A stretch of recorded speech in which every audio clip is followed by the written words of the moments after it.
67. What kind of a man did you know him as? Well, the man is a nice man, just like anybody else.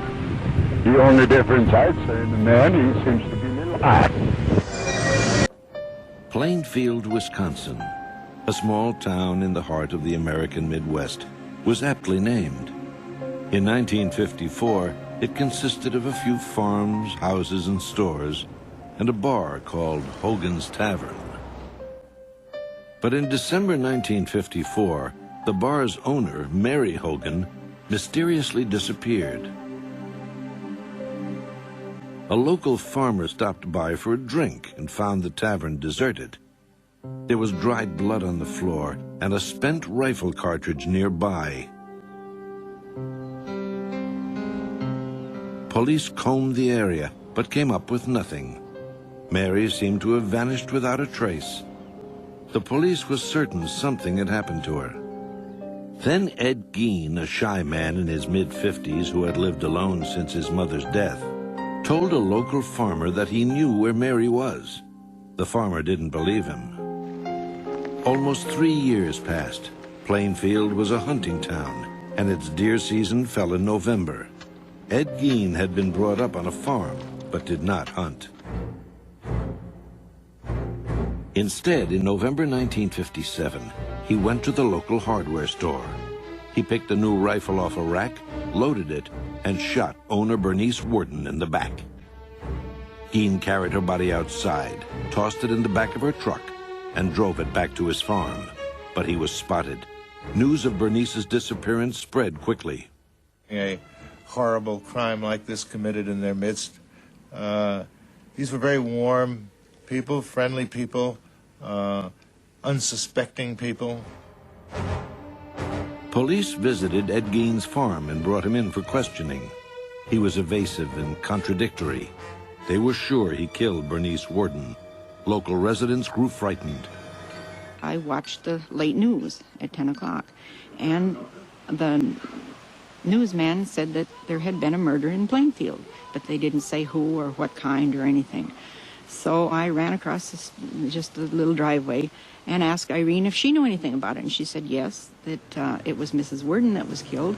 And she said, you'll never guess who they picked up. And I said, well, who was that? She said, Eddie Gien. And we couldn't, either one of us, believe that he would hurt anybody.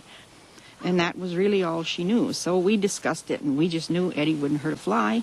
So I went home and locked my door for the first time in years. Police then searched Gien's house.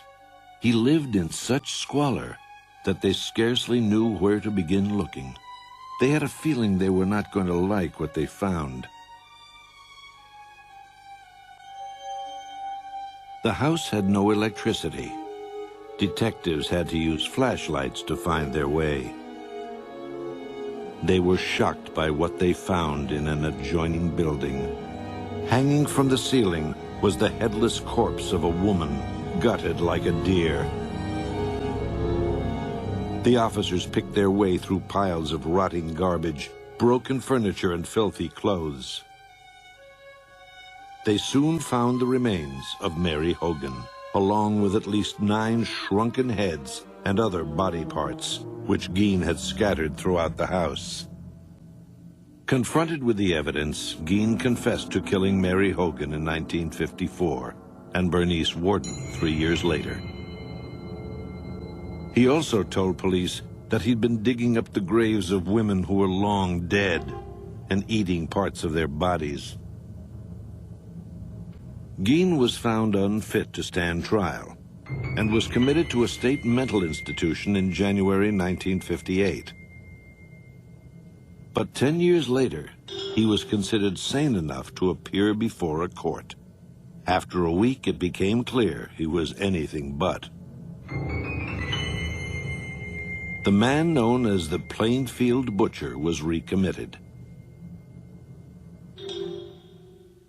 In February 1974, Gien petitioned for release, but the judge ruled that the aging psychopath was not ready to rejoin society.